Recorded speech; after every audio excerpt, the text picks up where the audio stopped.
right now it's broken. There. Yeah.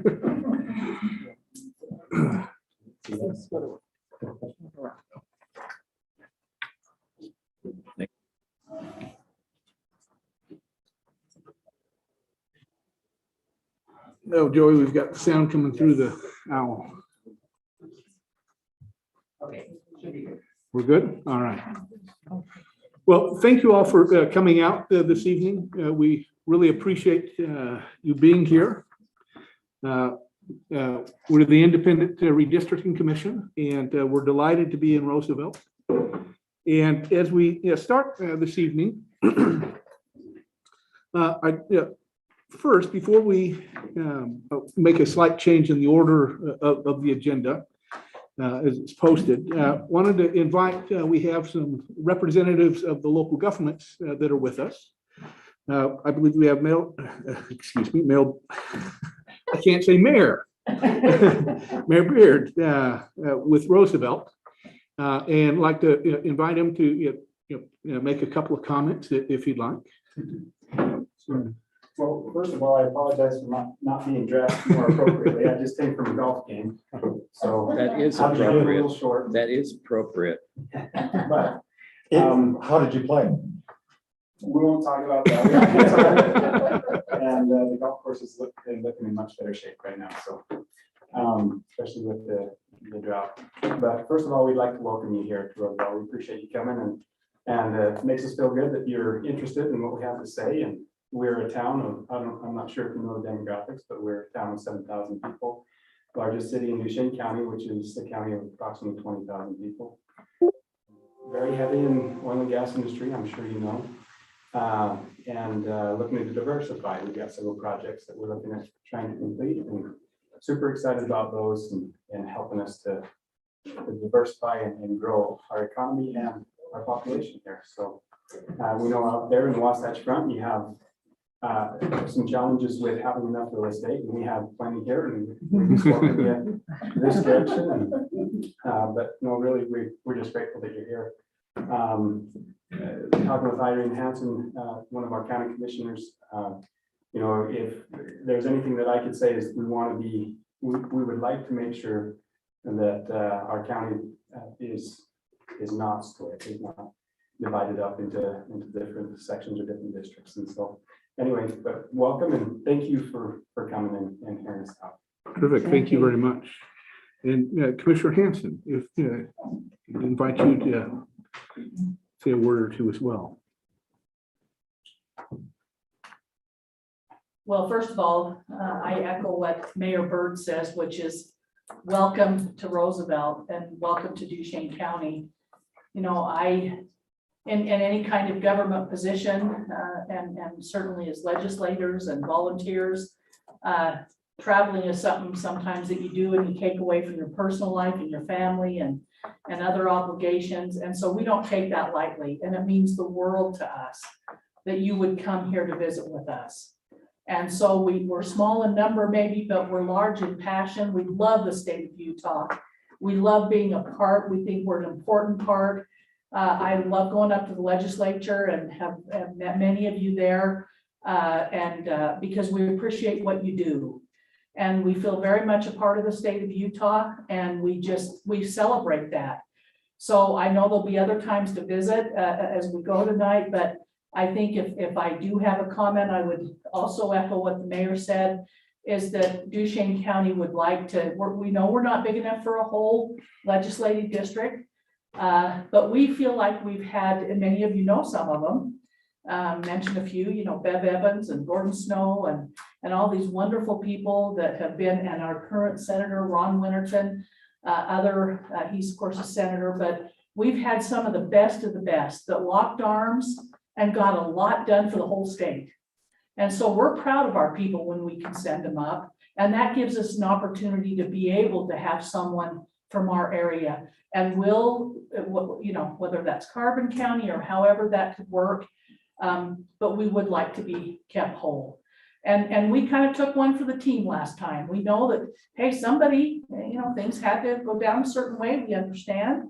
It's a different time now, and we would love to have a turn at being whole and being able to have that representation. And on the other thing, which again is not, be very honest, isn't, well, it is equally as important, but it's on a different level. And I don't know what you're hearing, and I'm a Pollyanna, but I have to tell you, we have loved sharing Representative Bishop, who I know Blake Moore is now his predecessor, or he's the person who's taken over. We loved having urban and rural. I think it kept them well-rounded. We were good for them. And it meant a lot to us when they come. And I don't believe one congressman can cover 22 counties or 10 counties or 30 or whatever the case is. And I believe that the wisdom that was put in place then was indeed wise. Because it's funny, as we have had Congressman Bishop visit us dozens of times, and Congressman Moore has been out several times. When they come out, they literally will look at us and say, kind of feel like the weight of the world is off me. And they love to come, and we love to host them. And we treat them like royalty because that's what they deserve. And so I think it's good for them and it's good for us. And I hope there's a way that can continue. Thank you, welcome. We love you. I wish I had prizes for everybody.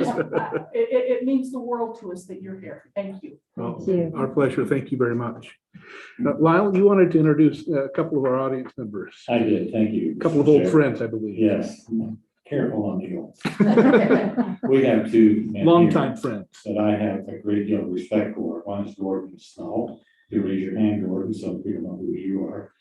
Gordon was representative here from Roosevelt, and the Snow family, and probably came here before Brigham Young got to Utah. The Snow family is a really prominent family and know this area as well as anyone I think know. I think I just visited with Gordon and always served in leadership in the House. And I know when Gordon Snow talks, people listen because he's very thoughtful and what he does is very good. And he's got some ideas to share with us. I think you've been on reapportionment. I think if I understand correctly, last time, 10 years ago, Duchesne was divided into 3 House districts. The county of Duchesne, of what is not quite 20,000 people. The other one I'd like to introduce is Ron Winterton. Ron is a state senator. He's been a county commissioner in Utah, in Uinta County. Businessman, again, the Winterton's a well-known name here in this area and knows the oil and gas, those kinds of work for the valley. Again, he's been relatively new in the state senate. He's in his first term, but I think one that we've all come to greatly respect and admire. I don't know if Ron's going to speak. I know Gordon is going to speak to us about his suggestions and insights because he's spent some time personally on it. And I remember he's had some very difficult elections because of how the reapportionment was done that ended up really tough areas to represent both of them. So when they're ready, and when you're ready, Mr. Chair, I'd like to have both Ron and Gordon speak if they'd like to speak. Terrific. Thank you very much. And we'll invite you when we have the open public comment portion to join us and share your perspectives. I would like to introduce the members of the commission. I'm delighted. We'll start down here on my right. We have Jeff Baker, who's an independent appointee by the Republicans on the commission. Then we have Christine Durham, a Democratic appointee by the Democrats in the legislature. Commissioner Karen Hale, also a Democrat appointee, and Commissioner Bishop, who's a Republican appointee by the Republicans in the legislature. Commissioner Hilliard, also a Republican appointee, and then Commissioner Thorne, who's an independent appointee by the Democrats in the legislature. And I'm Rex Facer. I was appointed by Governor Cox. So I'd like to share with you a little bit about the process and help you see some of the criteria that we've been asked in the statute to use as we make decisions. And so the commission was created as a result of the 2018 initiative.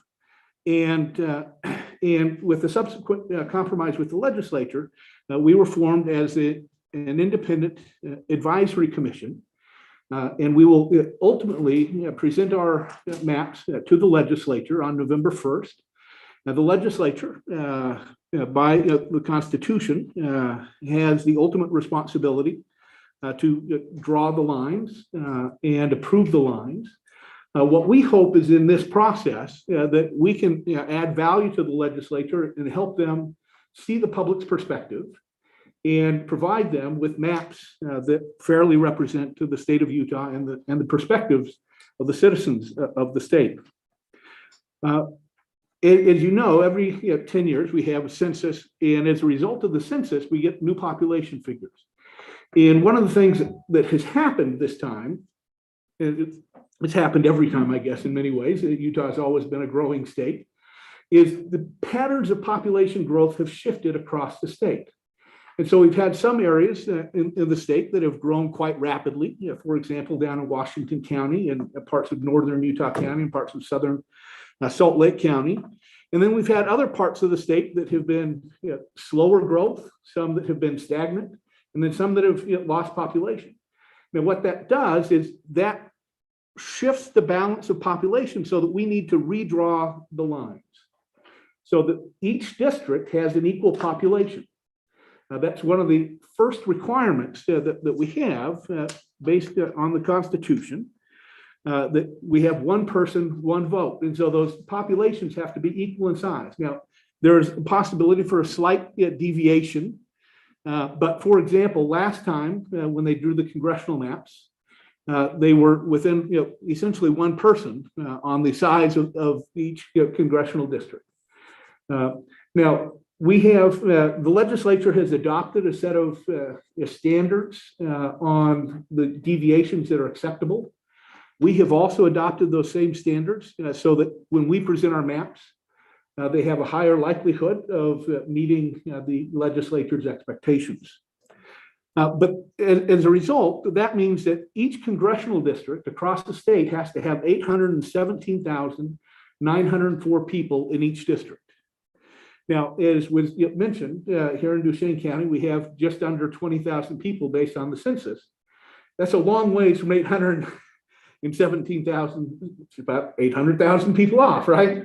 And so the challenge that we have, and one of the things that we would love to get your perspective on, and we've already heard a little bit, is where do we get that other 800,000 people from? Now, obviously, we can't do it just by picking up Uinta County or Daggett County. We've got to go to slightly larger population centers than Daggett County. In the state Senate, the size of the district is 112,000 people. Again, that means that Duchesne County, as well as Uinta County, will likely have to be combined with how they get combined. That's the art that we need your feedback on. House districts are a little bit smaller. We have 75 of those. And as a result, the ideal size of a House district is 43,622. And then we have the state school board. The state school board has 15 seats and has an ideal population of about 218,000. And so our task is to create districts that meet those population standards. Now, it's not just the ideal population that we're interested in. We also have a number of other criteria that we've been asked to look at. For example, we've also been asked to try and keep districts reasonably compact. Now, again, that's the challenge when we look at our congressional districts, trying to get that other 800,000 people. How can we do that in the most compact way? And there are a number of reasons for compactness, right? It makes it easier for legislators and members of Congress to represent their folks and stay engaged with the people they represent, among other things. We also have to have contiguous districts. And so we can't, for example, and I'm sure none of you would want us to do this anyway, but we can't look and say, let's assume for a moment that Utah County has 800,000 people. We can't say, oh, well, there's 800,000 people there. Let's pick up Duchesne and marry the two of them together. They've got to be contiguous. They have to be connected. And ideally, we would love for them to be connected through ways that representatives can traverse. one of the new criteria that we've been asked to look at is called communities of interest. And communities of interest is a term that is defined as a group of people that share a common interest. That could be a policy interest, it could be an economic interest, it could be a cultural influence, a cultural interest.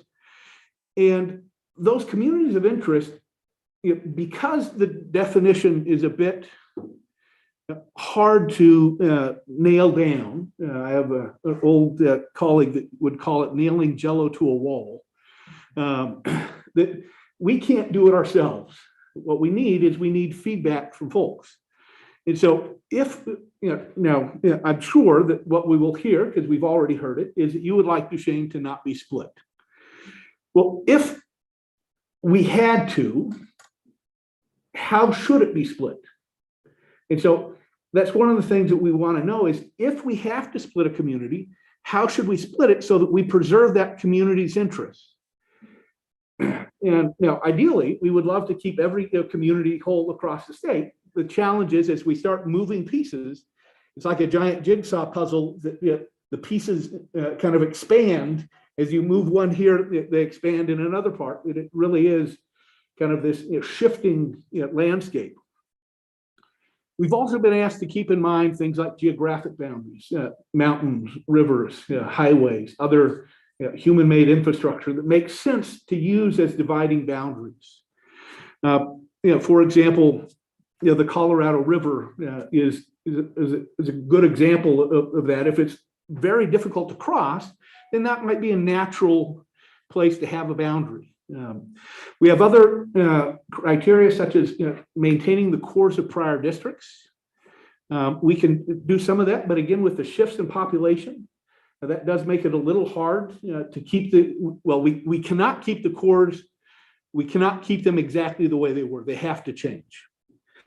Then we've been asked to try and keep cities and counties whole. And where possible, we've been asked to have agreement across the types of boundaries. Now, that's a little bit difficult because we have 29 Senate seats and 75 House seats. Those don't divide into each other equally. And so we can try and have agreement with the boundaries as much as possible, but there will be some mismatch just because of the number of seats that we have. And lastly, and in some ways, an extremely important criteria to us is that we don't want to have any purposeful favoring or disfavoring of candidates, potential candidates, or political parties. And so one of the things that we have decided as a commission is we will not be using political data as we're making our mapping decisions. And so when somebody, I had a colleague the other day who commented that somebody in looking at one of the maps that we had drawn said, how could you possibly be favoring thus and such a political party? And she said, I have no idea because I don't know where people of that political persuasion are living. Now, one of the other things that we've done to try and ameliorate any kind of political bias that we might have is we have divided up into map drawing teams. And so our map drawing teams are made up of either 2 or 3 person teams. We're 7 members. And so that gives us a odd member team and 2 even member teams. But we have our teams are Commissioner Baker, Commissioner Durham, and Commissioner Bishop are one team. Commissioner Hale and I are working together. And then Commissioner Hilliard and Commissioner Thorne are also working together. And so we've got people from different, that were appointed by different political parties working together. The idea being that we can demonstrate that we can work together collegially and cooperatively and not have that political bias driving our decision making. The other thing that we've tried to do is be very transparent in this process. So all of our meetings have been streamed live on YouTube. All of our map drawing sessions are also streamed live on YouTube. So if you want to watch us draw the maps or see how we react when we get comments to the maps, feel free to watch us on our YouTube channel. It's riveting. Well, maybe not quite riveting, but it's transparent. And that's important to us that people be able to see and be engaged in that process. People can comment to us in a variety of ways. They can comment by sending emails to us or using the comment form on our website. But in addition to just commenting, people can also draw their own maps. And we're willing to take your maps virtually any way that you want to get them to us. The easiest way to get them to us is to draw them on our website. We've got map drawing tools. You can draw the entire congressional boundaries. You could draw the entire Senate boundaries. If you really want to take on a challenge, I invite you to draw all 75 House boundaries. If, however, you say, gosh, I don't have time, because it'll take a couple of days, at least it does for us, to draw the House boundaries, you could alternatively submit what we call a community of interest map. And with that, you could describe what your community is, why you think it's a community. And then it's a simple task of literally kind of connecting the dots around where that community is. We then have a process of taking those community of interest maps. We've gotten about 1,000 of them so far. And we have a process for analyzing them and essentially kind of stacking them on top of each other. So we can then start seeing the patterns of communities across the state. And this is a great time to give a shout out to one of our commission members, Commissioner Baker, who's the GIS expert, who has been very helpful in helping us be able to use the technology in more sophisticated ways than some of us otherwise would have been able to use. So thank you, Commissioner Bishop. Thank you, Commissioner Bishop, but also thank you, Commissioner Baker. So, all right. So that gives you an overview of this process and the kind of strategy that we're using. And is there anything else that any members of the commission would like to share with the public at this point? Okay. Not hearing any at the moment. I'm sure they're reserving the right to speak. Please. Mr. Chair, if it's okay, I'd like to introduce Commissioner Miles that just walked in. Please. And I also want to acknowledge Mayor Doug Cammons from Vernal. Just really appreciate that making the trip over. Thank you, Mayor. Thank you very much. And Mr. Mayor, I apologize for overlooking you. We're ready to shift into just about ready to shift into our public comments, but I'll invite you to be our first commenter here in a moment, if you'd like. You don't have to, but you're welcome to. And again, we'd also invite you to submit your comments as well. We'd like at this point to have a presentation from a member of our staff, just to highlight again the way the public can be engaged. And so we have Cassidy Hansen, who's on our staff, who will share some useful information for you and give you, I think, a sense of our website, right? Yes. So if you look above Joey over here, you can see our website. So obviously, you are going above and beyond by being here tonight and for commenting in the public, which is great. But we know you have friends and family who are also interested in redistricting, and maybe due to schedules or time constraints, they couldn't make it to a meeting like tonight. And we're going to go to other places, and our maps are going to continue to be modified as we go through this process. So it's important for you to keep up with what's going on in terms of mapping. And our website has lots of ways you can do that. So if you are on our homepage, you can actually scroll down a little bit, and you can see where we have all of the maps that we've drafted. So whenever we have completed a draft map, we go ahead and post it on our website for you to see. So for example, here's one of the congressional maps that the Green Team has drawn. And you can go ahead and look through this map. There's lots of ways to interact with it. So in the search category, you could actually search a county, you could search your city, and that way it'll zoom into the boundary line that you're most interested in. We also have another layer on there that will show you where the census blocks are. So if you see a line and you're like, wow, why is that line that way? Like this one in the right corner in Salt Lake. It's because that's the shape of the census block that we were using to draw. So it'll tell you that kind of information as well. That's those orange lines. And so on the left, you can see the public comment form. There you can fill out your name, your email, and your address. That kind of helps us put you in a location. And you can say which map you're commenting it on. Does it agree with your community? And then you can include your general comment. And as you go to each map within like each type of map, it'll keep your name and email so you don't have to fill that out again. So that way you can comment on multiple maps. We also include full maps that the public has submitted to us within this app. So that way you can see what other people are drawing as well. And sometimes they give us inspiration because there's a million ways to do this and we like ideas. So that's one way you can get involved, and I think is an easy way to share with family members. Another way you can get involved is by mapping yourself. So if you go under participate and click participate, you have two options. The first is map your community. This is like the light version of redistricting. So you know your neighborhood and your city very well, right? This is where you can say, all right, I want this neighborhood or this area to stay together because this is our community. This is where we live, this is where we recreate, this is where we buy things we need. And you can go ahead and draw a polygon. Very simple. And this is what gets put into our communities of interest that we overlay on top of each other to say, okay, there's a lot of people who want this to stay together, which Commissioner Facer explained earlier. If you're feeling very ambitious, you can go back to that same area, and on the right, you can map the entire state. So it'll give you some instructions and teach you how to use Esri in this video. It'll take a little bit of practice, but I promise, once you try mapping a little bit, it gets a lot easier. And we have layers in there to help you. So you can pull in a county layer, you can pull in cities, things to help aid you and give you information. So it's free to sign up and you can go ahead and submit the map, and it has ways that you can test your map to make sure that's contiguous and it meets population requirements.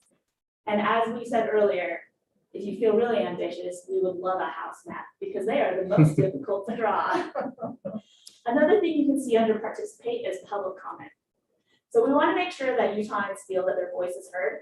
So we've gone through and we've included comments that people have put, whether they emailed it or we've had it in other forms. So you can go ahead and read through what other people are saying and make sure that your comment has been heard. Thanks, Joey. That's what it looks like. And we've removed like address and information like that. That's like super identifying. You can also view our communities of interest, which is this button right here. And this shows you where other people have indicated, hey, this is where my community is. So we have communities that maybe aren't as popular in the lighter color, like they've been submitted, but we haven't had multiple in that area. Whereas you zoom in to Salt Lake, we have had lots of communities submitted. So if you zoom back out, importantly, they're divided up by what type of community they are. So whether it's economic, educational, environmental, ethnic, we have quite a few different types, neighborhood, local government. So you can switch between those and kind of see how things change. If you notice, we don't have lots of communities of interest in your area yet. So if you want to submit those by getting your friends and family to participate in redistricting, we would really appreciate it because it helps show us what we need to know about your community. Those communities of interest she's talking about are the areas that you want to be kept together. So if you fill that out, that tells us, well, if you have to divide Uinta County or Duchesne County, this is the part to keep together. Divide along this line, not across this way. Those kinds of information will help us when we have to make those decisions. That's all under that communities of interest. Yes, and as Commissioner Thorne said, sometimes it's hard for them to be experts about everywhere in Utah, right? We're all from different areas and we all have a different understanding of communities. So by giving us more information, it makes the mapping process not only more likely to match what the community wants, but it makes our lives a little bit easier. And that's all I have for how you can participate besides attending public hearings. So we hope to see your comments online and here as well. That mapping is not easy. So if you have problems, don't give up. You can call the commission, and we have some very talented staff members and interns who will help you overcome whatever that problem is. So don't give up just because you got frustrated. It's important that we hear what you have to teach us. If Commissioner Thorne and I can do one, anybody. You somewhat laugh at that, but Commissioner Thorne has become quite the expert at utilizing the mapping tool. And so it really is accessible. It just takes a little bit of time to get used to. But again, we encourage you to participate in doing that. Gordon? Just briefly. So what we're going to do for the format is we have a timer that goes up to 5 minutes that will help kind of keep you on task of what we're talking about. The commission is generally fairly interactive and wanting to hear what you have to say, but we just wanted to make that aware for you so you could be aware of that kind of going on, so. All right. So at this point, we'd like to open it up for public comment. And so as I indicated, Mr. Mayor, if you would like to share a comment, we'd love to have yours at the open of our public comment session. And after he's done, as long as we can all be kind of orderly, we'll just kind of let folks come up as they like. Hi, my name is Doug Hammond. I've been a mayor for 3.5 whole years, so I'm really politically correct. At any rate, I'm really happy to have you guys here. I think it's important for us to have representation to that effect. We live way out here because it's twice as far from Salt Lake to Vernon as it is the other. That's what we've been told at any rate. But at any rate, I'm really glad to have you guys out here to ask us to be involved in that. This is a great. Vernal is growing, but it's only because it's a rural town and we'd like to be rural. It's important for us to stay that way. So in your redistricting, we realize you have to move stuff around and everything like that. We don't want to have a large portion of the district to be in Park City or west of there. But we realize you may have to. So at any rate, also Brian Gorham, which is our chairman of our Republican Party in Union County, is here too. And he's very knowledgeable about what's going on too. But thank you for letting us be here. Bet. And we invite the public now to share their thoughts, please. I hate these masks, but I wear them out of necessity, I suppose. Appreciate each of you wearing them.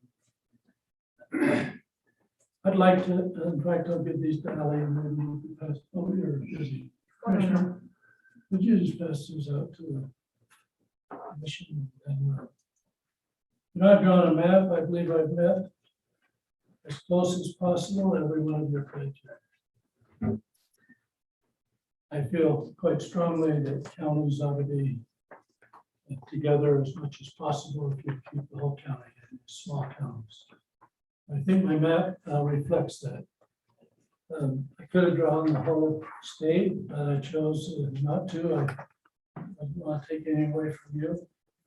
I've had some experience before. I've served redistricting when I was in the legislature. But last time, Shane County got kind of split up. And I'm only going to speak about how state house districts. And some of us were represented in Morgan, some in Nevada, and some in Carbon. We just like to see that a fair division at this time. We've had our turn that we call unfair. We know that drawing those maps are difficult, and my lines are more straight than yours will be, and I recognize that. I just hope that you'd honor the fact that we need, I mean, when Roosevelt City was put in one district and represented in Carbon County, and as they annexed, then not all of their town was even in the same district. And those things are a challenge, and so I guess that's my point. I just ask for your help in making sure that we get fairly represented this time. And I'd be happy to answer any questions. I have a number of friends on the panel, and I appreciate you coming. I do. Yes. Thank you for your comments. First of all, you mentioned annexations just a second ago. Are there any cities out in the basin here or this part of the state that are annexing currently? Roosevelt City has annexed in the last couple of years. Okay. Is that true, Mayor? That is correct. We do have an annexation boundary too that we have drawn in it. We know that the state legislature has also come out for cities and said we need to get water boundaries. That was at the last of the LPC meeting. And so we are anticipating significant growth through annexation in the next 5 to 10 years. Yes. Do you know if these new boundaries have been uploaded to the state's GIS system? They have. We will modify them because there's one section we need to update, but Okay. I believe they have, and if not, if they haven't been, they are on a GIS system and we can get those to you. Okay, thank you. One thing that answers your question a little bit, because we have a county line that goes right down the side of city of Roosevelt. And there's a town on the other side, called Ballard, and there won't be any annexation between county lines. This is said jokingly, but one of the things we seek to do is to keep municipalities whole as well as counties. And I don't know if there's any way that municipalities can make straight boundaries. I mean, the trick is, it's a real job when the city boundaries actually impinge on all kinds of other boundaries, sometimes even county boundaries. In our area, I don't think that's a concern. Probably, no, I think that's probably We don't not. have to address that, but obviously in bigger counties, I understand your point, yes. I'm sorry, I should have been. No, I was finished. Okay. Commissioner Bishop has come. No, I really appreciate what you're doing here. And I think for you and everyone else, as you talk about these things, especially on the state level, maybe you can come back up again. The problem is Duchesne and Uinta do not have in and of themselves enough for a House seat, and the two don't have enough for a Senate seat. So as far as the Senate, where do you want to go to try and work that Congressional out? House. State Senate, State House. In the state house, we have enough, almost enough in Uinta County and half enough, but between the two of us, we have more than enough, Well, you need 43, you got 35 in Uinta. right? So Uinta's got to pick up something somewhere. Right. You've got about 20, Carbon's got about 20. You still have to pick up a few people somewhere. I see what you've done here. Right. If y'all, when you're talking about that, see where you'd like to go to realize those numbers out there, especially on the state Senate side. How many people does Ballard have in it? They're about 1,000? 800? Somewhere in there. And Uinta County has never been the buckle. It's never been divvied up like that, No, but Duchesne has. I used to represent part of Uinta County, but it was Ballard and Fort Duchesne. That was, but it hasn't been in thirds like Duchesne. So you've had Ballard, but not the rest of Uinta County before? That's correct. Okay. But All right, those are the trouble kinds of with it is, questions. As it is sits right now is Daggett goes to somewhere else and Daggett's economy and everything is tied to Uinta County. And that really needs to be, and you can see my map I've done that. Thank you. Thank you very much. We appreciate that. Thank you for your time. And that's Thank you, Bert. Gordon. Yeah, Senator Winterton. this is Senator Winterton, I believe. Senator Ron Winterton. And I'll just kind of briefly speak about each one of them. I think that congressional wise, that as Commissioner Bishop can attest to, that it's pretty hard to cover, 2/3 of the state if you're trying to stay rural. To get the numbers. Yes, we might have a lot of things in common, but it's difficult. In my Senate district, I have 5 counties. And I overlap 2 congressional districts. And so when I meet with the either the AOGs or the government officials, I always have to work on trying to get a day that somebody else doesn't have a meeting on, and it is very challenging. But then I also have 5 House seats in my district. And like Mr. Snow said, Daggett County is in the AOG with Uinta and Duchesne County, and when you start pulling them away, then we have those conflicts again, and they do align more with the basin than they do with somebody else. My Senate district is one of the few that they will be taking a few seats away from me, and looking at it, where it could stay the same. And things in common. A lot of times I hear from Summit County that, we don't have anything in common with the basin, but they do. Because there's choices are with everybody's favorable on green energy and that, they won't be able to do it without the basin. because they're gonna have to have lubricant to run those windmills and to make the solar panels and that. And so we do have things in common, and I'm one that all of the above, we're not going to cut anybody out. It's not one way or the other. And so I feel like I represent my Senate district very well, and I'd like to see it stay the same because of that reason. I have 200 miles by 200 miles to represent. And that goes back to the fact that you go to a congressional district, you're making these, 350 miles wide in that, and it's almost impossible to say, well, one person can represent all of rural Utah. That's impossible.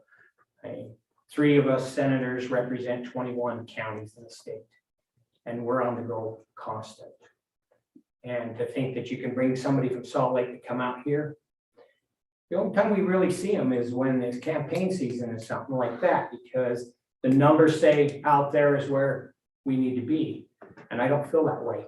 I try to represent my Senate district, and I am to every one of the functions that I can be for each one of the entities. And I think that congressional needs to be, we need to look at that too. I've seen some of the maps, and honestly, unless we have a mixture of both, it's not going to be fair at all. The person that holds that seat would always be trying to preserve his incumbency, and it's impossible because you're not there. So I would like to encourage us to try to keep the basin together. The numbers are growing, and I know we have to do it off from last redistricting, and if you look at the economy of the basin in 2012, we were at the point where we had a lot more numbers than what showed up last year. And if the basin continues to grow and we have a railroad here, we will see numbers that we need representation that will reflect how the basin feels about that kind of economy. So thanks again for your service and for coming out here. And Some of your congressmen came out more than just election time, didn't they? this guy here was impossible. He was here all of the time. And that's why I say I shared the district with John Curtis. I see him lots in a lot of the meetings, and they do a very, very good job in representing. Representative Bishop just did an outstanding job. I think he lived here. That's just my opinion. And I appreciate those that have served. Thanks. Thank you.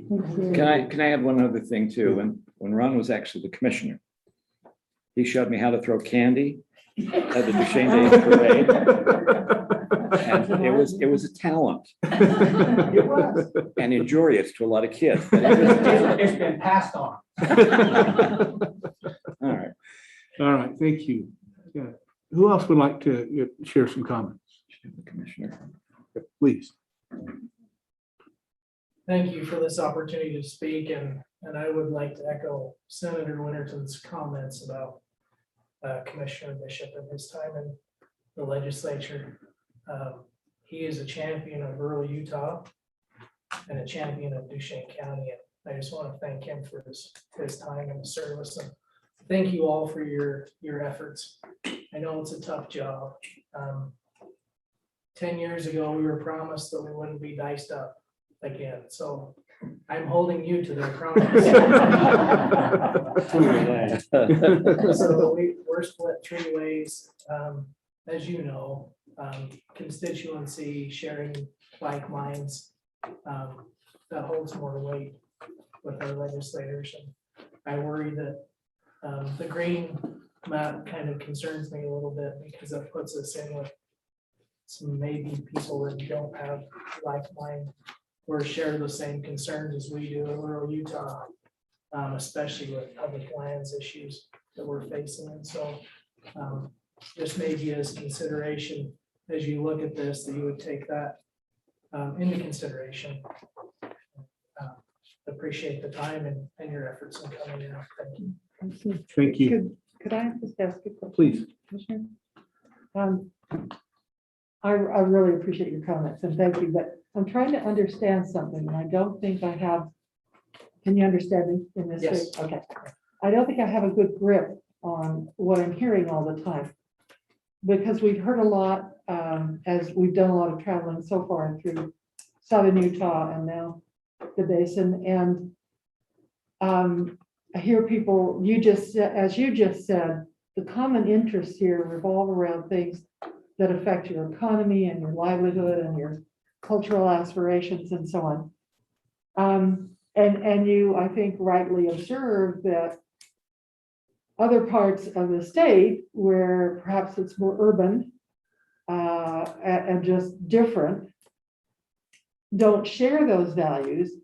But I'm not sure whether the message, and yet at the same time, I'm hearing some messages saying you got to have rural and urban in all the congressional districts for the statewide interests. And I wonder if you could help me out in terms of your views on that question, because if you're going to mix urban and rural in things like congressional districts, you're going to have divergent interests. The people in the urban areas are working on problems that are not necessarily the problems that the people in rural areas are working on. Sure, thank you for the question. I think you brought up a good point that we do share a lot of common interests. But I'll use Rob Bishop as an example. Serving those that live on the hill and work, we aligned fairly closely, I feel like. And with the fight over public lands issues, ranging from wild horses to other BLM issues to Forest Service to PIL, we don't share those same issues with Provo constituents. So I guess I would just draw that distinction. Every commissioner or every congressional district holds Utah values very high. And so I don't think we're that far aligned, but I just think serving the base of constituents, leaving those that share the exact same issues or very close issues is pretty important. Thank you. I That's don't know really if that helpful. answered your question. Well, I appreciate, no, I really appreciate your views on it. Thank you. All right. Other public comments, please. Please. Sorry. First time doing this, so. It's our first time doing this Oh, too. good. Fantastic. We're all in the same boat, but I'm just gonna pull up my notes really fast. Okay. So hi, my name is Beth Sobey. I'm a current Roosevelt City resident. And I am a 7th and 8th grade math teacher over here at the Roosevelt Junior High School. I am also the president of our local education association out here. Okay. I'm used to teaching in front of a bunch of like 12, 13, or 14-year-olds, but like adults are a whole nother story. So I'm really sorry. We got that. Oh, okay. So I want to thank you for taking the time to go not only around the state, but specifically out here. But I can't imagine the miles you're putting on vehicles. That can't be fun. But I really appreciate you guys taking the time to do that. And really listening to the feedback from the various communities around the state. That's incredibly important and fantastic. So I've lived out here in the Uinta Basin going on 8 years, and I've learned a lot about the strengths and the resourcefulness of our rural communities. And the Uinta Basin is very much a uniquely special community that I've grown to love and appreciate.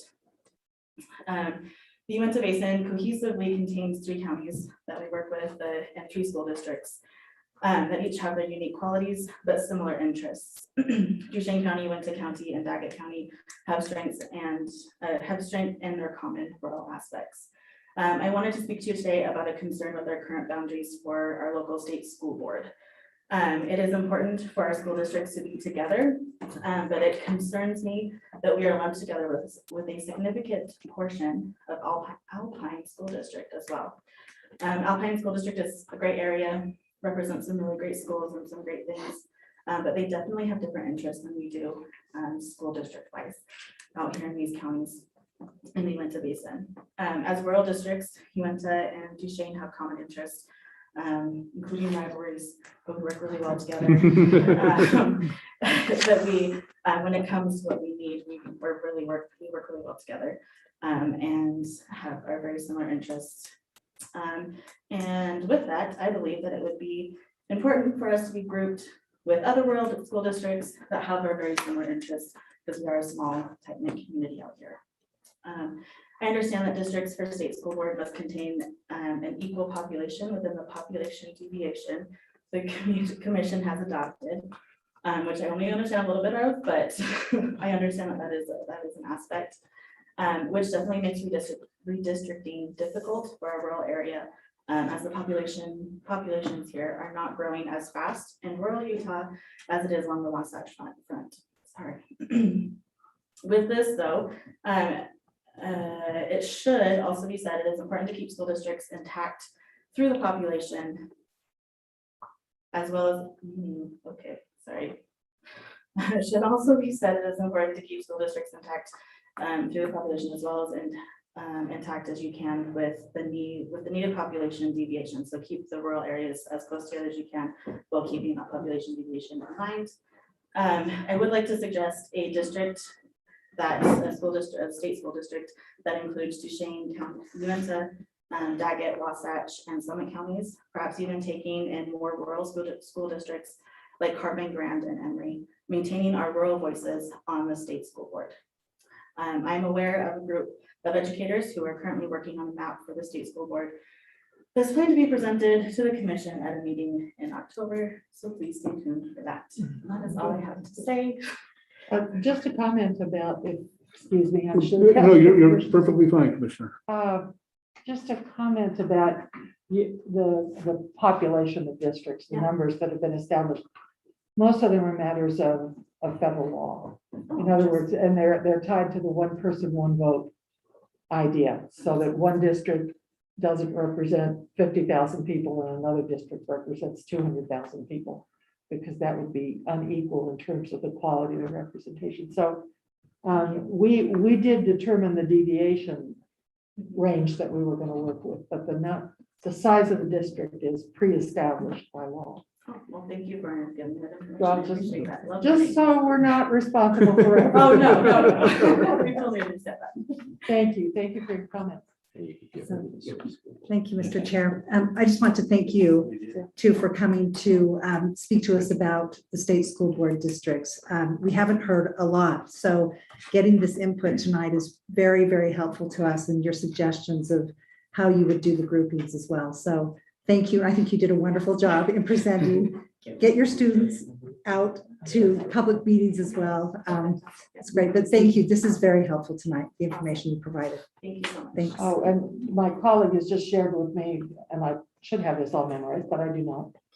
The ideal population for school boards is 218,108. So then what we have to do is go count Duchesne, Uinta, Daggett, et cetera, see where we end All up. the math fun. Yes. Math matters. Yeah. Math You does you matter. can, you can tell your students it still matters. So. Right, it really does.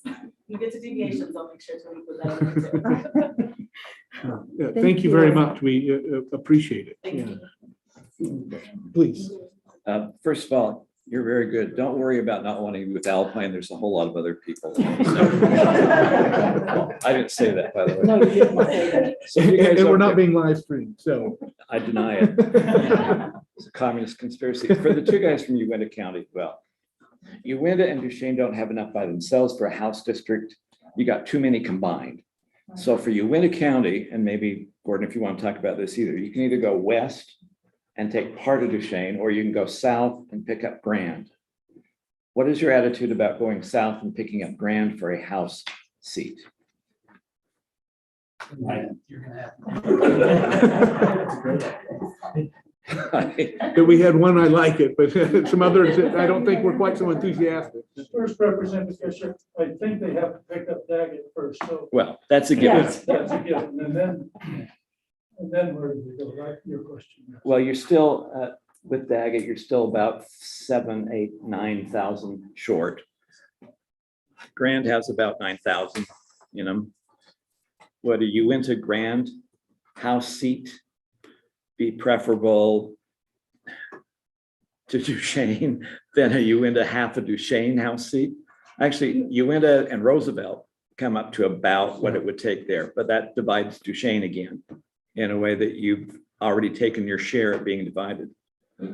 So what would be the reaction to having Grand and you went it together? I think that would be acceptable.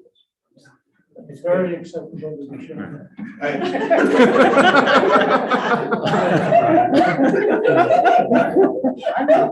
I'm not going to speak to it because Commissioner Marks will probably kick me, so. Okay. I'll continue answering your question and I'd like to speak next. So, Please. I think that splitting, I'm a resident of Uintah County. My name's Brian Gora. I'm a resident of Uintah County, but to see your fellow Basinites split 3 ways, it's an abomination. It's wrong. And I think we all know it's wrong. I talked to a friend of mine, and he was a bishop of his ward, and he said, I have people in 3 different districts in my ward. Are you kidding me? That is crazy. So we can do better with this. We can do better with this. But I'm not speaking about specific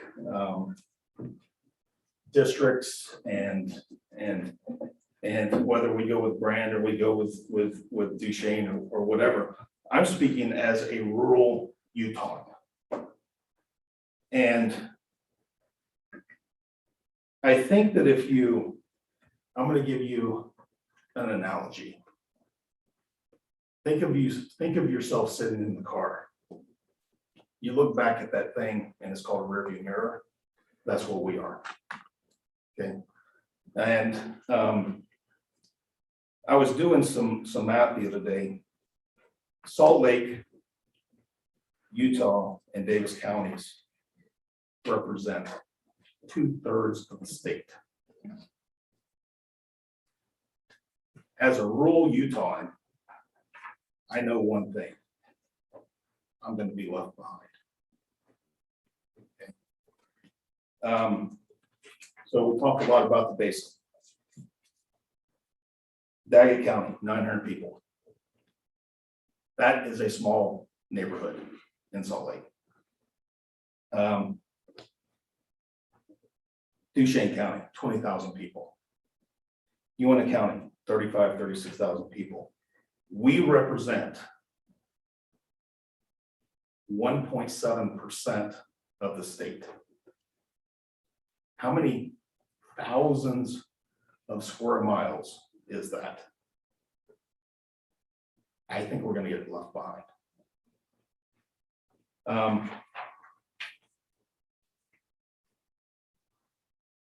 We have 9 counties in the state with above 50,000 people, which means that we have 20 counties with less than 50,000 people. If you took, I was just playing with this. If you took the top 20 or the 20 counties that have less than 20,000 people or 50,000 people, that is 311,809 people in 20 counties. That is 1/10 of the state. I think we're going to get left behind. I understand that your job is very hard and I appreciate what you do. I went on your Facebook site. The fact that you have 63 followers is an abomination. Because people don't understand how horrible this could be for us if you get it wrong. But I just want you to take away that we think we're going to get left behind. Okay? And I mean that from the bottom of my heart. To see the basin, I moved here 22 years ago. I moved in, I bought an agency. I was going to flip it and move back, get the heck out of Dodge in 3 years. That didn't work out that well financially. I stayed. My wife loves it. I love it. I am a Utah. But I am a rural Utah. And state, I'm state. I'm a Republican chairman for UNT County. I'm not here as a Republican. I'm here as a rural person. And I know that the Democrat across the street, they think we're getting left behind too. So party, throw party out the window. Just please remember that when you're doing the maps. Yes, ma'am. Could I ask a follow-up question? Absolutely. You're absolutely right when you describe the population distribution, Sure. but there's this fundamental principle of one person, one vote. Absolutely. So what's the best way, in your judgment, for us to ensure more of a voice for rural Utahns who share so much? What's the best way? Is it to mix congressional districts, so you've got to say in every one? Is it better to create large southern, or not southern, but southern and western districts, a congressional district, for example? And the same applies also at the state house and so on, because that's a huge struggle for us, is that to give a voice to people who are such a population minority. Right. I've seen maps where it's like, okay, we have these 6 counties that have 80% of the population, and we're going to just split those up and everybody else gets a little bit. I think we get left behind big time in those scenarios. Yeah. That is my worst case scenario. If you have people that are dedicated, and I'm going to pick on Representative Bishop. In fact, I love him so much, I styled my hair.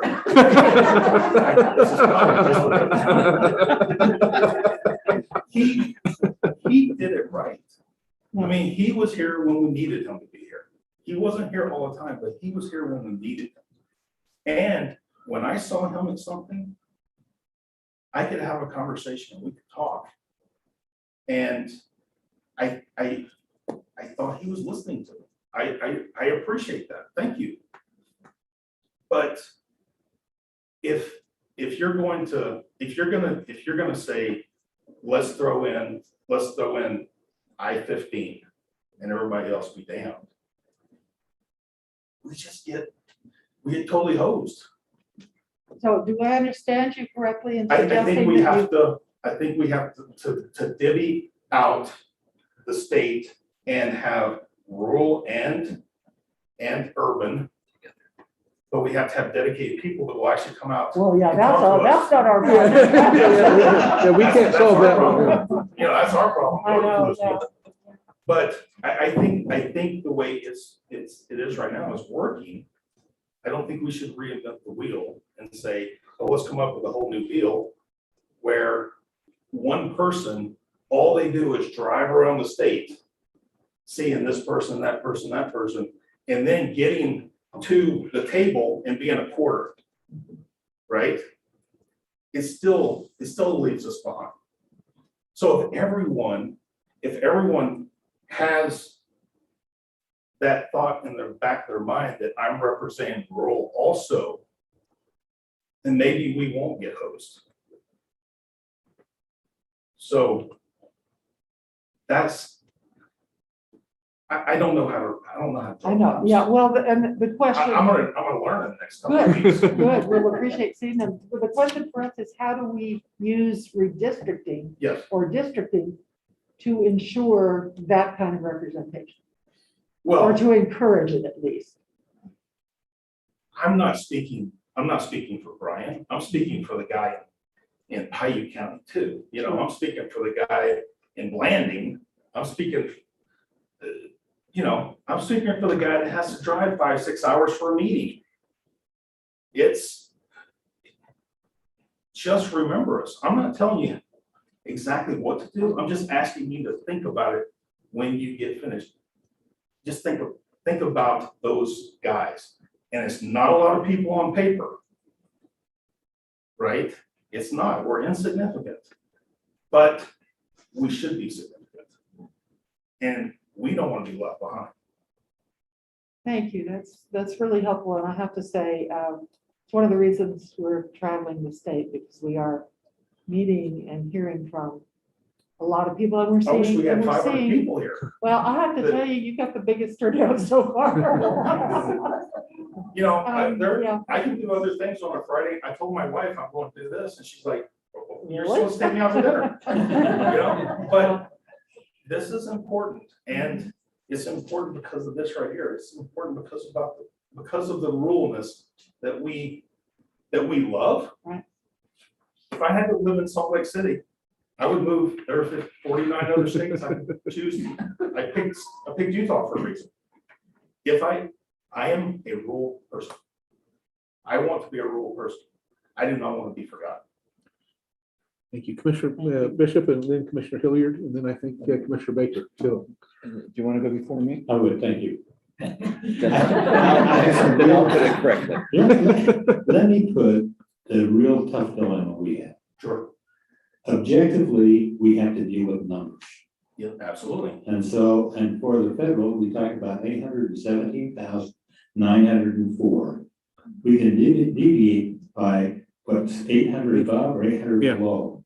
And assume for a minute, we do 3 districts and we're 500 below. The next district, we have to be 1,500 above because we can't leave empty spaces, like a jigsaw puzzle. All got to be put together. And so we have to be very careful on those numbers. I want to compliment Rob Bishop, because Rob Bishop is not a rural guy. He grew up in Davis County. He's a school teacher in Davis County School District. But I want to make a point. Yes. He represents primarily Weber, part of Davis, all the rest, but he's been a great representative to you. Absolutely. He's reached out and he understands that issue. Sure. I want to challenge it. When I see some of these maps that say we want to have 3 districts in Weber to Utah County, and then the other one all the way around, anybody who proposes that, I want you to go to Grouse Creek. You can get there in West Fox County. And then I want you to drive. You never leave the state of Utah, but I want you to drive to Manila. And then I want you to drive to Blanding. And then I want you to drive to Vail in Washington County. And I want to see you do that in less than a day. Yeah. It's so, and if you spend a little bit of time in each of those areas, although they're rural, they're really quite a bit different. And I think the basin is a good example of that. Sure. Because of the oil and industry. So as I sit here and listen to the thing saying, well, rural will represent rural, you've got to have people in the other area. And again, I live in Logan, and I can say Cache Valley is rural. It's not. Most of our population is Logan, around Utah State, around Logan. And again, I have a lot of my friends and family who moved from Logan who are now in Salt Lake. I represent Bear Lake. And Bear Lake, most of the property around Bear Lake is owned by people either in Salt Lake or Pocatello. Right. And so when I go to get a vote, and people and I talk there, Raspberry Days, there's 3,000 people there, and probably 2,900 of them are from outside of Bear Lake in that area. So there's so much mixing back and forth between these areas that to me, you've got to have a combination or you're going to kill somebody off. You're going to have from Grouse Creek to Manila to Blanding to Vail. And I say, it is such an atrocity for a district. You've got to get the urban and the rural out. And you go to Salt Lake, I'm sure, on occasion to shop. You go to see entertainment, the jazz or whoever it is as you make travel. We're all connected in the state. And I think as we look at districts, we want people like Rob Bishop who understands by hard work what the rurals need. And he goes to bat for you and he does it. Not because he was raised on a farm in Vernal or in Grouse Creek, but because he has learned the value of combining all of those together. Now, I want to make another point. I really appreciate what Representative Snow said. Let me just give you how difficult our job is. We've talked about numbers. So there's no way that Uinta County alone can be a house seat. We've got to pick up, even with Daggett with them, And I don't know how they ever put Daggett or Summit County to get you in the Glen Brown's district. I don't know how you ever did that. But anyway, if you take those, we're about 8,000 short. Okay, if we take it to Duchesne County, that may settle part of that. But if we go down and pick up Grand County, assume we can get Moab and that all in, then you leave San Juan County isolated. Now, I have never tried to walk or drive directly from San Juan County to Kane County. I don't think I can. I think there's a river that would stop me from doing that. Right. And I've shared this story with others. I have a friend up in Logan who was from Tokerville. And he said they decided it would have been easier for their football team to go to California and play than go to Moab. Because they had to drive all the way up here and all the way down. In my mind, as I'm looking at what we're doing, there's the driveway 40 that takes out the basin.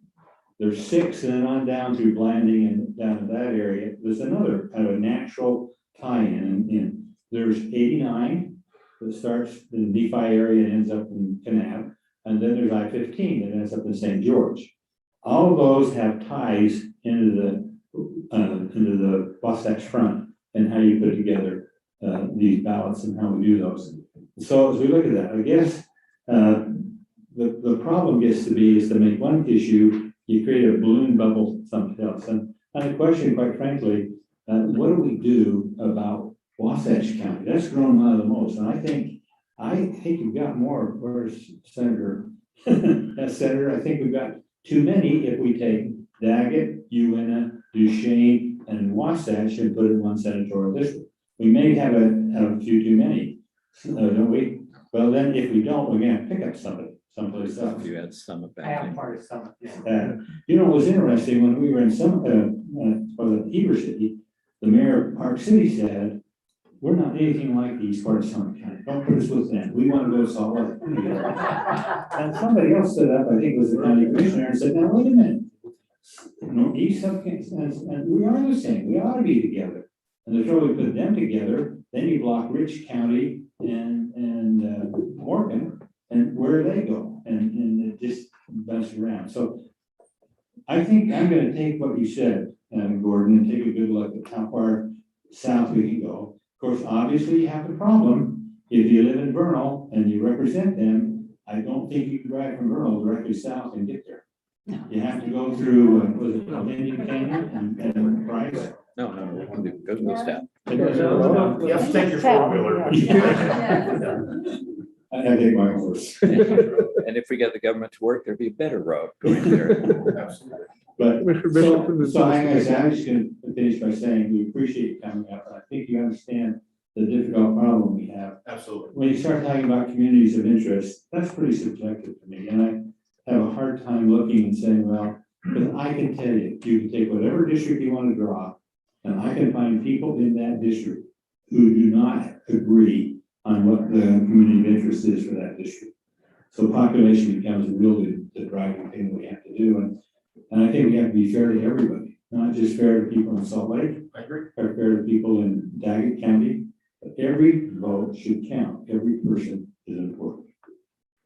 And I think that when you're doing that, just think about the 10% of the people that represent 20 counties. So I'm glad you're there and I'm here. No, like I appreciate, Mayor, go ahead and say what you want to say first. Well, what I was gonna say is that from Duchesne County standpoint, I've looked at all the maps and I really think it's a good idea. I like whoever the representative Stone's, Board of Stone's idea on how to do that. The other thing, the problem that Brian has brought up is more of a political problem and not so much as it is somewhat geographical, but it's as much like you had already mentioned. It's something that we have to make sure that our politicians understand who we are, where we're at, and that we're a significant part of Utah. And so it's kind of, it's almost, they're combined, but not as much as we would like them to be, I guess. It's got to be, we've got to be a squeaky wheel when it comes to that, or have good representation or good politicians that represent us, even though we are 10% of the population. So it's kind of, I get exactly. Tell me your name again. Me? Yes. Lyle Hilliard. Lyle Hilliard. Yes, I get exactly what Lyle's saying, and so from my standpoint, one other thing. Ron mentioned, or Senator Winterton mentioned, if we get the road, I just want to clarify when. We get the road in 2023. So, yeah. I hope so. You'll get it with the rail. They'll come in together. Perfect. Can I just say, first of all, staff, I want a written transcript of everything that's been said in this meeting. It's going to be part of my funeral. And I wish it were true, but I don't care. I'll accept it anyway. But for the rest of them, especially of us here, I want them to understand that the state legislature has a concept that is different than it is on the congressional level. And I'm going to tell you from a congressman's position, if you had 3 rural urban districts and I was the only rural one, and I would have loved to do that, even though it would kill me. Actually, it'd kill my staff, it wouldn't kill me. I would love to do that, but it would mean that I would go with a rural issue and I may or may not have 3 other votes in Congress to help me out. When I want to transfer Jones Hole Fish Hatchery to the state so it can be useful for a change, I want to have 4 votes in Congress to do it. And that is extremely why we only have 4 votes in Congress. It is essential that we be unified in what we're doing, which is why I always was in favor of having rural and urban in each district, because that meant every member of the congressional delegation had an interest in the rural issues of Utah and in the urban issues of Utah. And as I said, coming down here, we expect senators to represent urban and rural, and they can do it. We expect the governor to represent urban and rural, and they can do it. I get offended when I can't for some reason. The congressional district has to be specialized because I'm incompetent of doing that. It's a wrong concept. But to me, it's not because of the representation issue. It's because of the political practicality in Washington that I want 4 votes in Utah to be united, not fighting amongst themselves and one canceling the other out. So we end up with 1 or 2 votes instead. It is, to me, it's so essential that there be urban and rural representatives that will be representing both of those at all times. So we work to, as Jim Matheson said, we want them all to be on the same page. We need the 4 to be on the same page, which is why how we redistricted has an impact on that from the position of a congressman who is back there. Now, it's totally different in the state legislature. In the state legislature, you got smaller districts. You can actually put them together for different purposes. And that's where representation becomes extremely significant. And how you divide them up becomes extremely significant. But we've got 800,000. And I know Salt Lake County, Salt Lake County has less than 200,000 people. Salt Lake City, has less than 200,000 people. Whatever district they're in, they're going to be outvoted 2 to 1. But if there is urban and rural together, I got a chance for 4 people with 2 senators to work together. And that's the important element that they were looking at in 2000. I still think that's an important element today from my position as a former congressman. And once again, thank you for everything you said. Some of it was true, but I do appreciate it. I like your hair. Thank you. Thank you, Commissioner Bishop. Commissioner Baker. Just a moment, please. Yeah, I have a question for yourself as well as pretty much for anyone. I'm going to have Joey, if you're there. There you are. Okay. Can you bring up that map that was shown to us the other day? And it had the 3 Wasatch Front districts and then the entire state around it. One of Stuart Hepworth's. Yes, exactly. And I want you to know I'm not necessarily endorsing this map at all, but I am curious as to your response. This is a public citizens map. That was Yes, brought another to us. individual submitted this. She'll bring it up here in a sec, and it's somewhat in contrast to what Representative Bishop just spoke about. I'm I neutral think on he either way, said, but he said in a minute what I meant. in Okay. 5 minutes. But That's it would why be he's where he interesting for is. you to apply it to a map. Yeah, but- Yeah. so I'm curious because it does hold the rural part of, or almost the entire state of Utah, the rural of Utah together in one district. But anyway, I'm just curious as to the thoughts of this community on this map here. There it is. Okay. So 3 districts along the Wasatch. That would be unbelievable. Sure, Grass Creek, Vanilla. I'm I curious. think Representative Bishop spoke well for us. Absolutely, I would agree. So there would be, so you'd prefer a combination of urban and rural? Not for school board though, but I would like to clarify that. But the congressional. And in fact, you know, and I know the commissioner, I know this is on the record, so I probably ought to get where everybody can hear me. And I've actually had 10 years to think about this, and I'm so glad you asked the question of Commissioner Miles, because you ask, doesn't it seem like a weird dichotomy that on one hand, you want to be left whole, Duchesne County, and on the other hand, you want us to chop up the state and congressional districts. But I think as Commissioner, former Congressman Bishop said, they're two different things. Your state legislature, we go up to the Capitol 3 days a week for the entire legislative session. We have a little place where commissioners hang out, and we powwow and drag someone else to another hearing with us to hope that, and that's different than what Congress does. I've never been to Washington, DC. Some of the other commissioners have been a couple of times. They don't have access to walk in and out of every office. And in Utah, when we're at the Capitol, we're working with our legislators. They're working on the micro, the little issues. Maybe it's a trail. Maybe it's an ATV trail we're trying to get. In Congress, when we visit with our congressmen, we do have everything in common with all Utahns. We may not agree on every issue, but we have everything in common. We're talking about immigration. We're talking about welfare reform. We're talking about stimulus packages. We're talking about the pandemic. So we have way more in common with all of Utahns.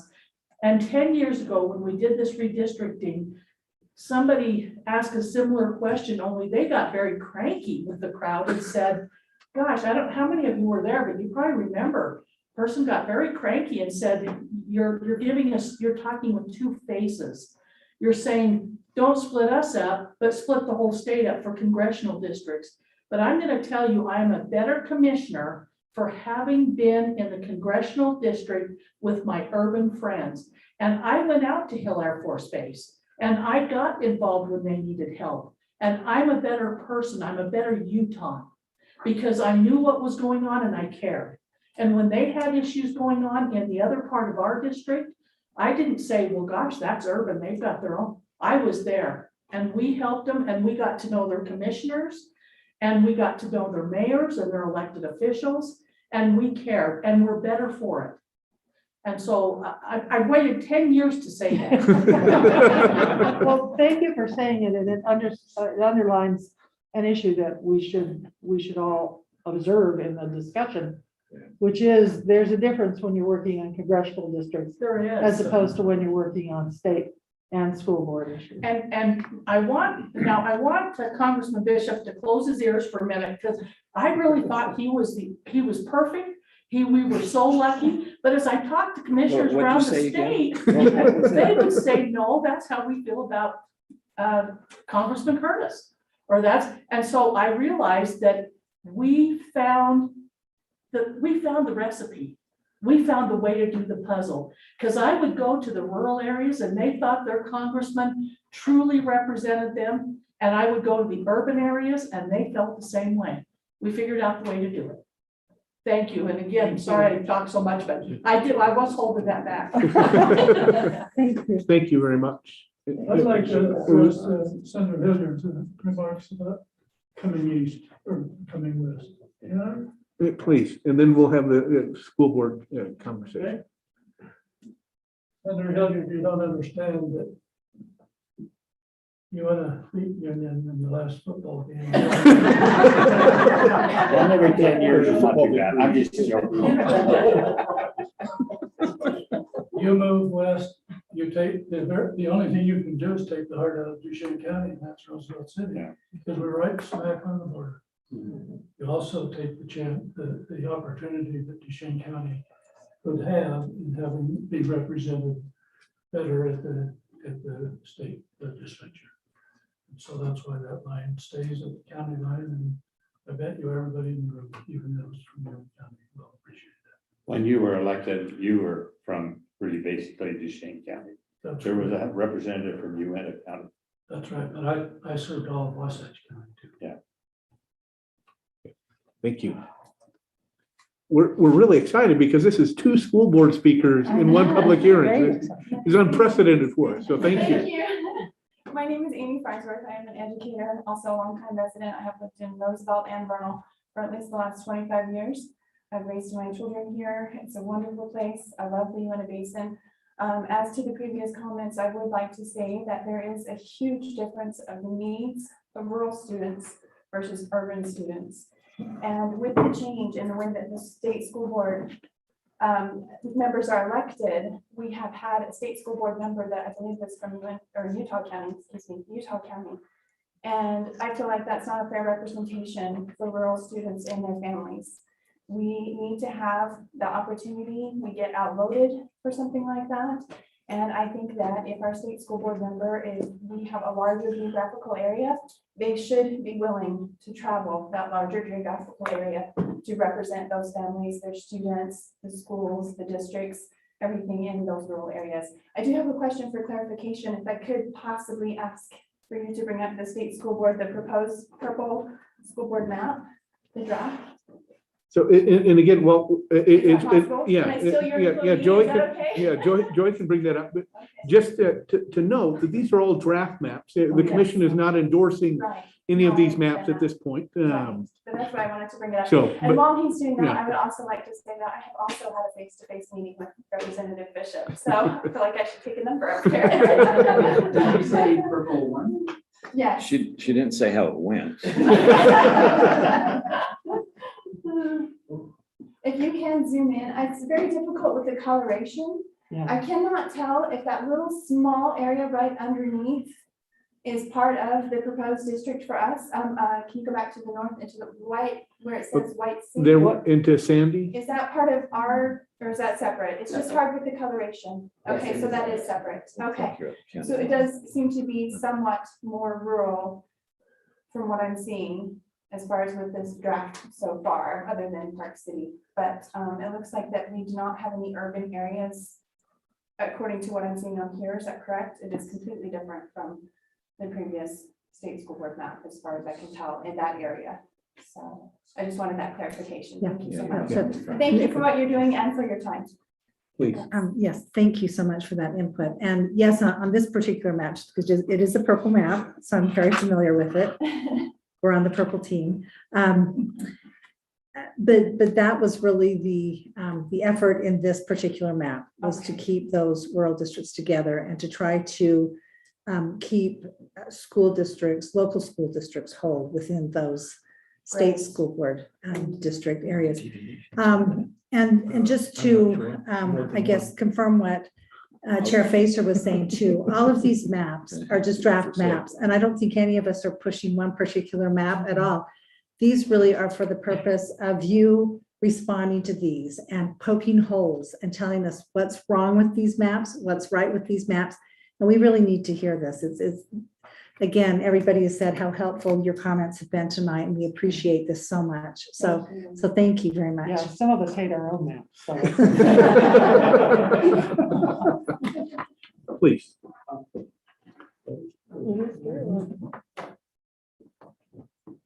I didn't. My name is Jay Blaine, and I'm actually work for the Utah Education Association. I didn't come here with the intention of speaking, but when you spoke about the congressional apportionment and the need to have the rural representation, it really struck a chord with me for one important reason, for education. And it's something that Representative Bishop has done well. You ain't speaking well, you will turn your hair white, but it already is. No. And that is school trust lands. And the need that we have in Congress many times for people that understand trust lands and that understand how they work in rural areas of the state and how Congress needs to act many times to maximize the utility of trust lands in land swaps and other types of things that require congressional action. And if you don't have people who understand the lands out there, it's probably more difficult for them. And they don't necessarily have to live there, but they have to be talking to the people who do live there and have an understanding for them. And I know that Representative Bishop did a really good job with trust lands, the time he spent in Congress. And I just wanted to add that little comment from the educational perspective on why that's important and why that just something that most people may not even think about That's good. when they're talking about that. So thank you. Thank you for encouraging people, find people with a baseline. Thank you very much. Thank you. Please, Commissioner Hilliard. I want to make a comment about the school boards because we really struggled with how to do that. One thing Commissioner Thorne and I did is we looked at the counties and we wanted to keep every school district and have them all unified. There are, as you know, 41 school districts. There are 29 counties. Every county has a school district except Cache has 2, Weber has 2, Salt Lake has 5, I think. Utah has 4, San Pete has 2. Does Sevier have 2? Price, Summit has 3. And so how do you do all of that? Duet has 2. And how do you put, and do that by county? And where we really ran into trouble was Utah County. You take Nebo on the south, Alpine on the north, and then throw Provo in the middle. And you have too much population, because the population drives it. I would agree. I'd like to sit down and say, no, it's not, we're just the community of interest. And so we looked at it that way and came up with a proposal, which I don't know if I like it or not, but that's really the guide that we try to use. Secondly, when you take 75 house seats and divide it by 15, it's 5 house districts make up a school board. So we looked at taking 5 house districts and making each of the 5 groups into 1 seat. And that way they nest on each other, the term is. The county clerks don't have to worry about different voting things for different cities in the same county. It's really kind of a mess to do it that way. And that was kind of interesting. Do you know when I say news, Northeast Utah Service, what that is? See, that has Rich and Park City and North and South Summit, has Duchesne, has Daggett, it has Uinta, it has Wasatch, and I think that's the ones, that's all in 1 group. There's 4 of those, and they're primarily rural Utah. Now, when you look at the map, you said you liked with rural, that area. Chairman Huntsman lives in Fillmore. He has a huge area of rural, and I think if you were to say to him, you're not really representing rural Utah, I think he'd be offended. But I think his districts are the rural area we have now. But basically, it looks like you want to do is take away his across central Utah and southern Utah and move it up in your area in making that the rural area. But I think you have to do that in the past, but numbers are what you have to count. You have to have 218,000, whatever the figure is. And if you have less than that, just like Commissioner Durham said, the Supreme Court has said 1 man, 1 vote. And as you look at the legal counsel, you see districts come in and maybe 5% off, and they're struck down by courts because they don't follow the constitutional rule of 1 man, 1 vote. And so we can spend a lot of time and do that, but everything you do, except maybe conciseness and being contiguous or objective figures, but areas of interest, community of interest, that's pretty subjective. And numbers are solid. And when you take numbers, then I think you have less of a challenge of court. You really want to get it done. So you know who's running come January, you know what it is. You don't want this hanging out for 3 or 4 years of litigation to figure out whether that's right or wrong and what you're doing. So that's kind of driving us. And I think one thing we got to add is the fact that under the Utah Constitution, the legislature makes the reapportionment. We don't. What we do is we make a recommendation to the legislature. And hopefully we've done enough work and our recommendation is so outstanding that the legislature will look at it and say, wow, wish we'd have thought of that and adopted it. That's our goal. But I can tell you, as you said, we don't know where the incumbents live. We don't know the political layout of any of this thing. But I can tell you, if we propose a House district where 50 members of the House are now in different areas, it's never going to pass the legislature. They'll find enough problems in what we've done that they'll do their own. So I think we need at least be sensitive, and that's one of our criteria set by the initiative, is that we look at current seats and try to keep those together as much as possible. Now we say that, and I realize Duchesne ended up getting 3, and that's not the criteria for the legislative committee, because they're not controlled by the initiative that created us and made us separate, but that's part of our initiative we do. So I can guarantee you, we have spent a lot of time. Commissioner Thorne and I have spent, I'm gonna guess, 20 days. I leave Logan at 8 o'clock in the morning and get to Salt Lake, and somebody said how far it is. I hear the same thing from Logan. Boy, it's a lot easier to drive from Logan to Salt Lake than Salt Lake to Logan. But we probably spent 20 days. From 10 in the morning, they bring us in lunch, they give us candy to keep us going until 7 o'clock at night, and I go home. I get home at 9 o'clock. You can go on your video and you can see on YouTube us talking back and forth. And you'll never hear one of us say, well, I think that's where the Democrats would like, but that's where the Republicans, we don't know. Commissioner Durham made a very good comment on our meetings that one of the maps that she helped put together, somebody looked at it and said, you know, clearly they're favoring one party or another. We have no idea. I mean, I can guess if I see Senator here from this area, no, he's a Republican. I know Senator Winterton is a Republican, so I assume, but I don't know. And there's areas that are really close one way or the other. And again, the unique thing about Congress is you do not have to live in your district to serve in your district. Jason Chaffetz did not live in his district when he was elected. Neither did Jim Matheson, Ben McAdams, or currently Bud Moore. He does not live in the first district. So there's no requirement. There is requirements for everything else. To run for the House, the Senate, or the school board, you have to live in your district. And so that's another, when they did this thing 10 years ago and had this pizza, my reaction as a legislator from Logan, oh my gosh, we'll end up with 4 representatives from Salt Lake. That was my concern. And it didn't turn out that way because I think people look to who represents their views, and Utah has certain areas that are certain ways, but I think by and large, the 4 that we have represent their areas and who represent them well. So I say that as you put this thing together, just think in your mind, we're driven by numbers. So. Thank you.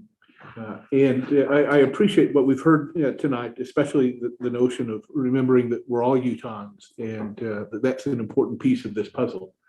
Are there any other people that would like to make a public comment this evening? Please.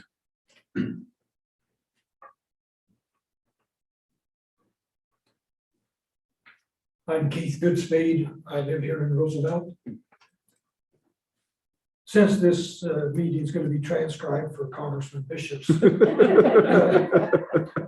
benefit, I'd just like to go on record to say that I truly wish that Congressman Bishop was our junior senator. Well, actually, I wish that he was our senior senator. He has left an impression upon the basin. Still manifested, I don't know how many of you, if you came into the basin on Highway 40 and you came down into Duchesne City, there's still a huge billboard that says no PLI. So he left an impact on the basin. And I'd like you to take that down. I mentioned it's gonna be there. I came to the Uinta Basin 40 years ago when Governor Matheson was telling us at that time that within just a few years, the population of the Uinta Basin was going to be 90,000. Didn't quite make that and still working at it, not quite a ways to go. But, I just want to say that I agree with many others here who said that the way that it was divided 10 years ago didn't treat this community very well at all. And I hope that it can be more contiguous than it was done 10 years ago. I love the basin. When we moved out here in 1980, basically my wife said, the only good thing to come out of Roosevelt is the road to Salt Lake City. But thankfully, she has changed her mind. We enjoy the area, and we hope to see the basin continue to grow and develop. And I think being together in the congressional districts is a way to see that happen. And I hope that we are more kept together as a community than we were the last time this was done. Thank you. Thank you very much. Can I ask one last question? Please. And I'm going to hold to that. Ron, just for your Senate district, I looked at the map you have in Wasatch County. Wasatch is divided 3 ways, right? Would your preference, depending on where the numbers are, I don't know where the other 2 than Wasatch, do you have most of the population or the other 2?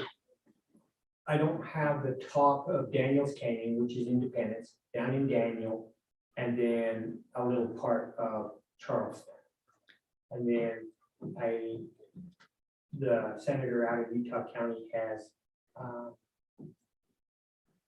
Midway? Wallsburg. Oh, Walford. So it's a little bit there. 2 districts, huh? And I have 2/3 of Summit County. You don't have Park City? I do. You do have you don't have, which one don't you have? I don't have Wanship, Colville, Okay. Hennifer, anything north of I-80, I don't have. So I have everything except I cut around those 2 cities, and then I go up Wyoming. So is there a problem with, Duchesne used to be part of Wasatch County, go back to 1913, but is there a problem with that connection? Duchesne to Wasatch? No. No, we get along good. All right. Thank you. We take their garbage. That's a community of interest. Thank you, sorry. Thank you. Yeah. Any other comments that the public would like to make? We really want to thank you for coming out, and we hope that you can tell that we are committed to doing this well and to listening. And we really have heard some useful perspectives tonight. And I know that my colleagues, as we go back and continue to map, we'll be paying attention to the things that you have said. If there are other things that you go home, you fall asleep, and you wake up in the middle of the night and you have an epiphany, send us a comment on the website. Feel free to submit us maps. We would love to have those. Tell your neighbors and friends about it. The more comments we get, the better informed we are. Please. We have a computer up there, so if anybody wants to come and look at the website or any of the maps, we can do that right now tonight and watch and get you squared in so you can do your own maps, whatever you want to do. So after the meeting, we'll kind of have an open house. You don't have to go right home. Yeah. And our staff is. We'll have a computer set out in the hall, and then we'll also be set up here, so you can go to either one, or just go to the website and stuff. Yeah, we'll have it on the screen. So if you're looking for something fun to do for the rest of your Friday evening, you can call your wife, let her to come down, There will be nothing, there's nothing more exciting than drawing maps, so at least that's what we found. So, any final comments from any members of the commission? Please, Commissioner Hale. Thank you. Just quickly, thank you so much for being here. To have elected officials come on a Friday night, to have educators here, to have former legislators here, to have committed residents here, really says a lot about this area and about this community. So thank you very much. This has been great input tonight. Thank you. My personal thanks to all of you as well. It really does make a difference to hear from the local folks out here. We really appreciate it. And your comments do make a very big difference in the way we approach where we're drawing the lines. Thank you. Okay. With that, I guess that Commissioner Bishop always gives me a hard time because I choose a different way to end the meeting each time. I'm not sure which way we ought to end up tonight, but You're gonna give the closing prayer? well, you never know. I mean, I've spent a lot of time at a place that prays on every meeting. Yeah, I but, could bring you a gavel. well, there is one sitting right here, but in deference to the mayor, I'll not use it. But if we can get a motion to adjourn, okay, this meeting is hereby